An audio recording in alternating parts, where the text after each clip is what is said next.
Eu pensei, que livro que eu vou pegar para fazer esse primeiro emblemático vídeo, né? Tinha que ser um livro muito importante, um livro que me tocou muito e eu gosto muito de ler. Teve um que eu li há pouquíssimo tempo, a questão de um mês atrás, que eu pensei, esse livro é ideal.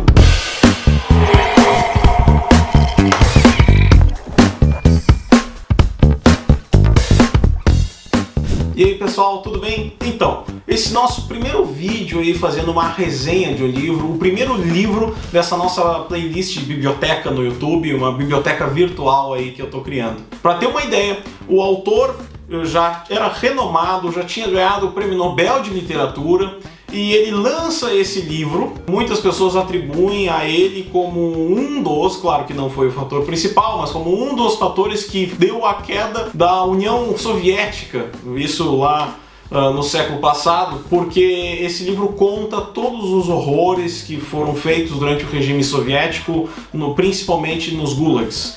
E o livro de hoje, então, é O Arquipélago Gulag, de Alexander Solzhenitsyn.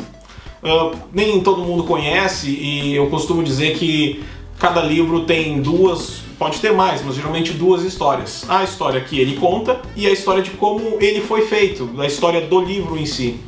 Um exemplo disso é que existe, por exemplo, aqui em Portugal, no Porto, uma livraria que se chama Lelo e durante muito tempo foi atribuída àquela livraria o local onde a J.K. Rowling escreveu os primeiros textos de Harry Potter e teria se inspirado ali pro Harry Potter. Aquela livraria está sempre lotada de turistas, é famosa no mundo inteiro, ela é realmente muito bonita, já tive a oportunidade de ir lá. Mas a gente descobriu depois que não é muito verdade, assim, essa história da J.K. Rowling ter ido lá escrever e se inspirar nos livros do Harry Potter, né?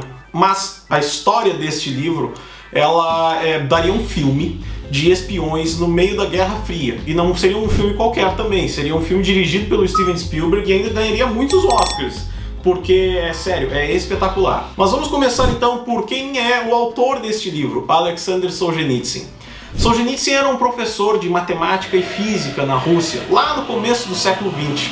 E olha, ele morreu há pouco tempo, foi em 2008, ele viveu bastante, mais de 90 anos. E ele era professor de matemática e física nesse colégio, e com a Segunda Guerra Mundial ele foi servir no fronte de batalha, no Exército Vermelho. Ele chegou a ser capitão, se eu não me engano, no Exército Vermelho, e muito próximo do fim da guerra, em 45, ele escreveu uma carta para um amigo dele que estava em outro batalhão, também perto do fronte, enfim, e nessa carta ele fazia algumas críticas falando mal de Stalin, que era o líder soviético na época, o bigodudo Joseph Stalin. Bom, não existia muita privacidade na época, o Estado soviético era autoritário e totalitário, estava presente em todas as áreas. Descobriram essa carta em que ele reclamava o Joseph Stalin e prenderam ele por 10 anos. É assim mais ou menos que começa a história desse livro, porque ele narra aqui em Arquipélago Gulag a prisão dele. Mas não é isso aqui que esse livro conta. Na prisão, que ele pegou 10 anos de prisão por um crime político lá, que era falar mal do Stalin, ele passou horrores. Eram verdadeiros campos de tortura em escalas industriais. Algo muito terrível que aconteceu na nossa história, e na história russa principalmente, e ele vivenciou isso. Enquanto ele estava lá, não só ele, mas muitos outros russos também, costumavam escrever alguns livros, escrever poesia. O próprio Solzhenitsyn, ele gostava muito de literatura, só que esse tipo de literatura é uma literatura marginal, uma literatura proibida dentro do próprio Gulag, dentro das próprias prisões. Ou guardas poderiam ver, ou outros presidiários poderiam ver, então eles tinham sempre que esconder e muitas vezes nem conseguia escrever de fato, precisavam guardar tudo na memória. E o próprio Solzhenitsyn conta que colegas dele de prisão, de cela e etc. tinham textos, tinham poesias, só que eles não podiam escrever, não tinha como guardar, não tinha como passar, o próprio Solzhenitsyn também não conseguiu lembrar tudo, e isso se perdeu. Quando ele estava preso, ele teve uma ideia. Como eu vou relatar essa prisão aqui, o que é um gulag? Ele disse, bom, é impossível descrever tudo que acontece aqui, mas é muito possível descrever um único dia.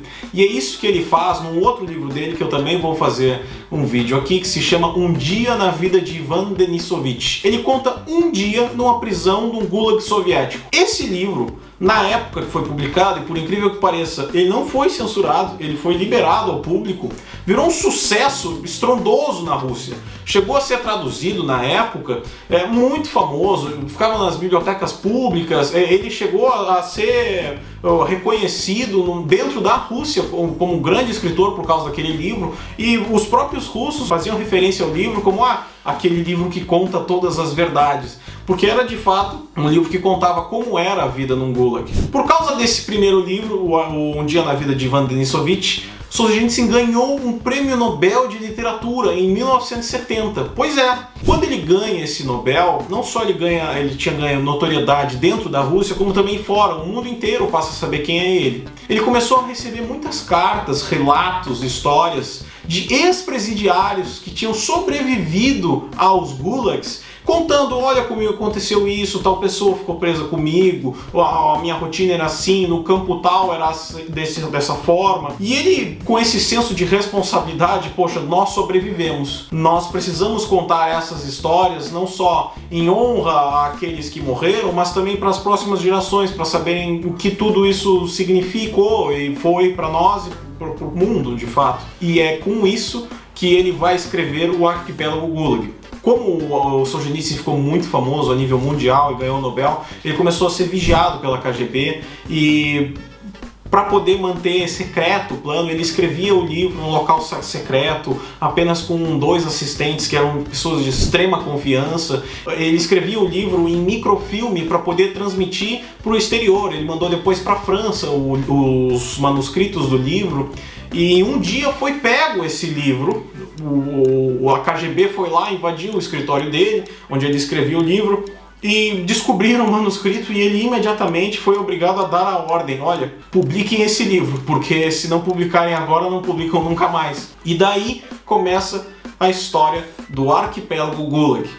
Como eu falei, esse livro ele vai contar as histórias e os relatos de centenas de russos presos nesses campos de concentração soviéticos, os gulags. Solzhenitsyn consegue transmitir de uma forma que eu dificilmente vou conseguir aqui nesse vídeo, por isso eu recomendo a leitura do livro.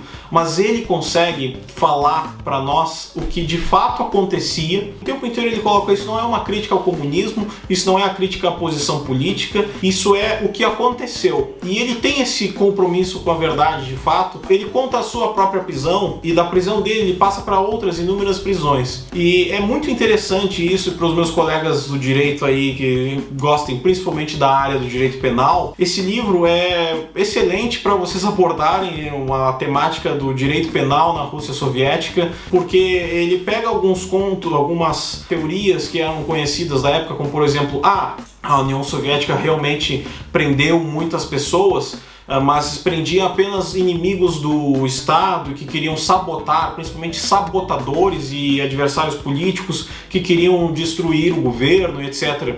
E ele vai contar que não necessariamente. O famoso artigo 58 lá do Código Penal russo, que ele coloca como o responsável pela prisão dele por criticar Stalin em uma carta privada, ele era usado à torto e à direito, quase que para qualquer coisa.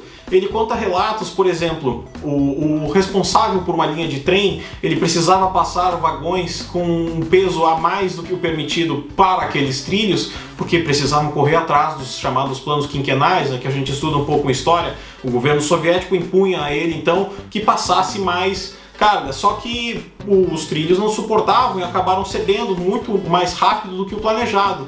Então ele foi preso porque ele teria sido um sabotador que teria passado quilos a mais do que o possível só para poder prejudicar a União Soviética e o seu grande líder. Mas o seu substituto depois igualmente tinha que passar mais peso do que o possível para aquela linha de trem, porque eles precisavam manter os prazos e manter os compromissos assumidos pela União Soviética.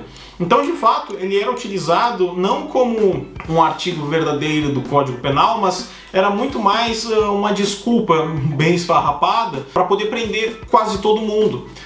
Ele conta, inclusive, que dentro dos gulags existia uma distinção entre, de um lado, os presos comuns, em que eram torturadores, ladrões, estupradores, etc., e do lado, os presos políticos. E por incrível que pareça, para os guardas dentro do gulag, os presos comuns que haviam feito esses crimes de matar, torturar vítimas, estuprar mulheres, etc., eles eram melhores do que os presos políticos. Nessa hierarquia que existia dentro de um gulag, os presos políticos eram a pior expressão possível. Inclusive ele fala em determinado momento, olha, se fosse para roubar, que roubasse, que fosse para estuprar, que estuprasse, que fosse para matar, que matasse, mas que não roubasse do Estado, que não estuprasse mulheres de chefes do Estado e que não matassem os chefes do Estado. Então, basicamente era, para além das fronteiras do que é o Estado soviético, era uma terra de ninguém, mas dentro das fronteiras era muito severa a punição por qualquer crime.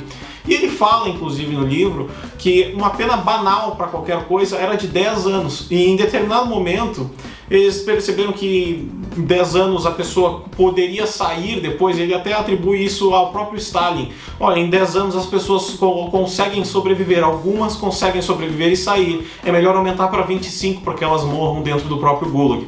É algo assim fora de série que, bom, nós geralmente conhecemos a história dos campos de concentração da Alemanha nazista, porque ganha muita notoriedade, principalmente em filmes de Hollywood, séries, etc.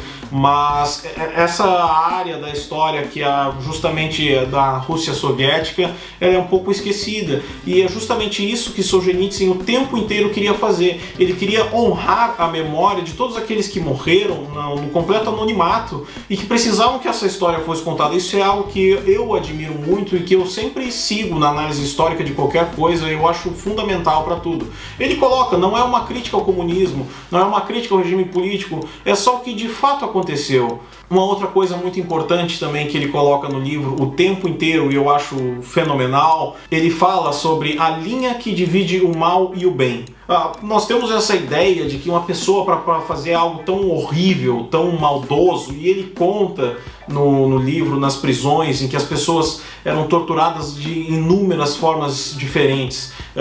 Inclusive ele faz algumas comparações com a Rússia czarista de 100 anos antes, e quase 100 anos antes mesmo, 98 anos antes, alguns casos que ele cita, e é algo assim incrível, no mau sentido, né? Ele fala que as táticas de tortura não poderiam ser muito desenvolvidas porque precisava fazer isso para muitas pessoas. Então era simplesmente botavam 20, 30, 40 pessoas para uma sala em que cabia 6 pessoas. Era uma superlotação para fazer as pessoas de fato não conseguirem nem se mover, nem sentar, nem dormir direito. Ele fala que colocavam-se logo na primeira prisão, Lubrinka, ele fala que eram quartos, onde ele foi preso, eram quartos brancos com uma luz muito forte, as paredes todas pintadas de branco, e lá tu ficava durante 72, seja lá quantos dias forem, 72 horas, seja lá quantos dias forem, e tu ficava lá preso e não conseguia dormir, e se o guarda lá de fora visse que tu estava pegando sono, ele batia, fazia barulho e não deixava tu dormir. Sem falar, claro, das rações de comida que eram mínimas, impossível para alguém se sustentar, e ainda faz essa distinção. Havia aqueles que acreditavam que era melhor pegar os trabalhos mais pesados para poder ganhar um pouco mais de comida, mas eram justamente esses que pegavam os trabalhos gerais, chamados, que tinha que cortar lenha, que tinha que quebrar pedras, etc., que morriam primeiro. Então era melhor ficar preso, quieto no seu canto, do que querer fazer alguma coisa para poder ganhar a sua comida, porque o destino era verdadeiramente cruel. E ele narra tudo isso no livro de uma forma, claro, pesada por causa do conteúdo, mas que flui muito bem. Por isso eu digo que são 600 páginas, mas elas fluem muito bem. Ele identifica então que as pessoas que faziam essas torturas horríveis, que abominavam as pessoas abominaram as pessoas quando leram o livro pela primeira vez, e abomina qualquer pessoa que ler hoje, porque eram coisas assim inumanas, basicamente. Ele diz, bom, a linha que divide uma pessoa, a linha que divide o mal e o bem em uma pessoa habita o seu coração, e ela existe em todas as pessoas. Ou seja, até aqueles monstros que fizeram todas essas atrocidades, não só na Rússia soviética, como por exemplo na Alemanha nazista, etc., eram pessoas comuns que simplesmente moveram essa linha um pouco mais para o lado e decidiram que poderiam fazer, ou decidiram que era melhor que fizesse, decidiram que estavam apenas obedecendo ordens, etc. E, portanto, elas também seriam boas pessoas, elas também teriam um bem em si, mas elas optaram por fazer o mal nesse sentido. Então não existiria nenhuma figura que era extremamente santa e pura, que seriam, por exemplo, os opositores, que seriam as pessoas que não tinham nada a ver com o regime, etc. E também não existe essa figura das pessoas que eram a encarnação do diabo. Pelo contrário, ele fala em várias vezes no livro que essa linha existia no coração, existe no coração de todo mundo. Em algumas ela pende um pouco mais o espaço, ela dá um pouco mais de espaço para o lado do bem, e em outros corações ela dá um pouco mais de espaço para o lado do mal. Isso é uma percepção assim que eu concordo integralmente. Eu acho que a forma como o Solzhenitsyn coloca no livro é fenomenal. Por tudo isso que eu contei, eu fico muito feliz em dizer que esse é o primeiro livro da nossa playlist biblioteca, O Arquipélago Gulag, de Alexander Solzhenitsyn. Eu sei que no Brasil esse livro não é editado há algum tempo, mas a editora Karambaia fez uma edição recentemente, em que ela pegou diretamente do russo, se não me engano. Que essa aqui também é uma versão portuguesa que eu comprei aqui em Portugal, mas aí no Brasil está disponível então essa versão da Karambaia, que saiu há pouquíssimo tempo, porque durante décadas esse livro não foi publicado no Brasil, o que é uma lástima verdadeiramente. Então eu vou deixar o link na descrição para você procurar o livro, a edição da Karambaia. A capa vai ser um pouquinho diferente desse aqui.